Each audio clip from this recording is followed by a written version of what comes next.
Team Player, mais pas paillasson. Ce podcast est produit par l'Animé Coaching, mon studio d'accompagnement pour les pros qui veulent muscler leurs soft skills sans se faire violence. Si toi aussi tu veux passer de team paillasson à team leader aligné, que tu sois RH, manager ou juste quelqu'un qui veut arrêter de ruminer la nuit, tu es au bon endroit. Formation, coaching, conférence, tout est conçu pour que tu reprennes la main avec clarté, humour et humanité. Et maintenant, place à l'épisode du jour.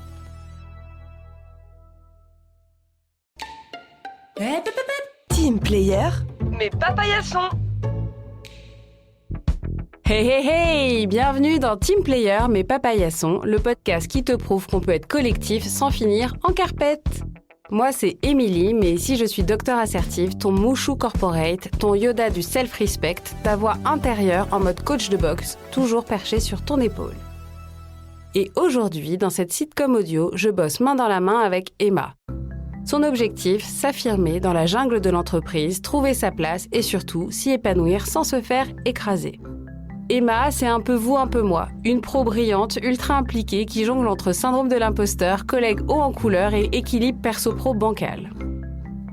Elle travaille chez Sparkle & Co, une boîte où se croisent 3 types de personnages qu'on retrouve finalement dans toutes les organisations. Ceux qui survivent en serrant les dents, ceux qui en font des caisses et montent sur la première trottinette venue pour se faire remarquer. Et puis, il y a les boss. Pas que les managers en costard qui font des réunions juste pour le plaisir comme Big Boss flippant. Il y a aussi les vrais leaders, genre Vicky, la reine du codir. On ne sait pas trop comment elle est arrivée là, mais une chose est sûre, elle ne se laisse jamais marcher sur les pieds. Aujourd'hui, ma mission, c'est d'aider Emma et de t'aider toi aussi à dire le mot qui fait flipper, non. Parce que soyons honnêtes, dire non à son boss, c'est comme un mini saut en parachute. T'as peur de passer pour la relou, t'as peur que ça te retombe dessus. Parfois, t'as même peur de déclencher la 3e guerre mondiale dans l'open space. Et parfois, t'as juste peur de ne pas avoir d'argument. Mais aujourd'hui, on va changer ça. Tu vas découvrir que dire non à quelque chose, c'est dire oui à autre chose. Et ce autre chose, c'est souvent toi-même. Vois ça comme un auto-cadeau. Scène 1, l'attaque surprise. Jeudi matin, 9h12. Emma arrive à peine. Son café fume encore. Elle a à peine posé son sac que... Notification Teams, un message de Big Boss flippant. Ça sent pas bon. Emma, projet Digitruc, présentation lundi, urgent. Viens me voir dans mon bureau dès que tu arrives. Oh non, non, non! Moi perché sur son épaule. Alerte rouge! Alerte rouge! Je répète, risque élevé d'un oui automatique! Les yeux d'Emma fixent l'écran. Son cerveau mouline à vitesse supersonique. Scène 2. Emma, j'entends ce que tu te dis. si je dis non, il va me voir comme quelqu'un de pas impliqué. Je veux pas qu'il me perçoive comme une flemmarde. C'est mon boss, il me demande, c'est que c'est important. Je te le dis tout de suite, Emma, c'est stop. Et maintenant, en direct du futur.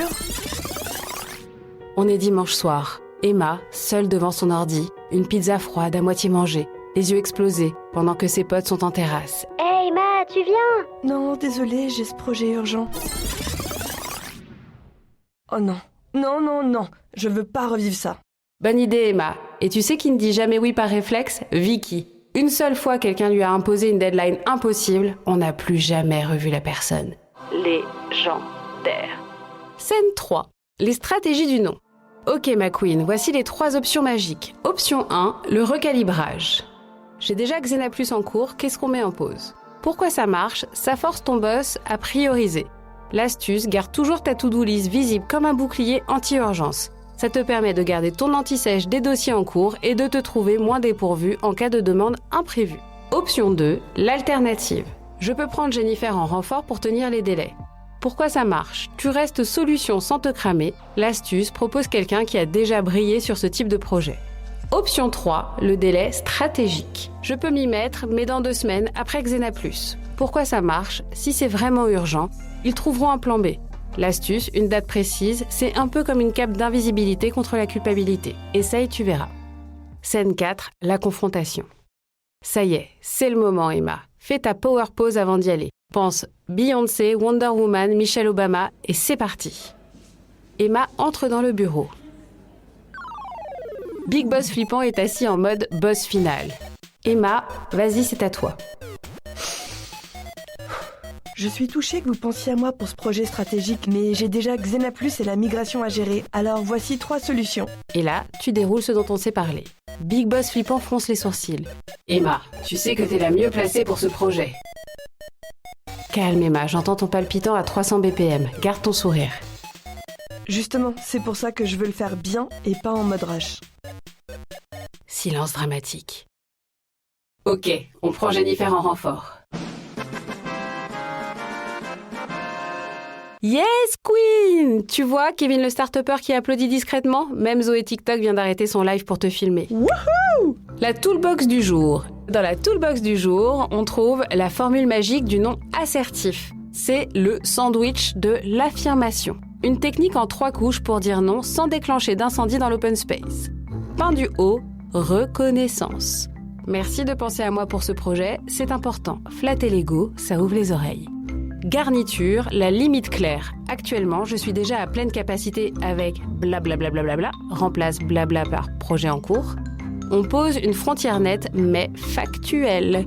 Pain du bas, solution constructive. Je propose soit de le prendre dans 2 semaines, soit de voir avec Jennifer qui connaît bien le sujet. On donne des options pour éviter le mur du refus sec. Le Tips Express, la power posture. Sache que le corps parle aussi. Redressé mais détendu, regard direct, voix posée. Et là, tu te sentiras comme la reine des reines.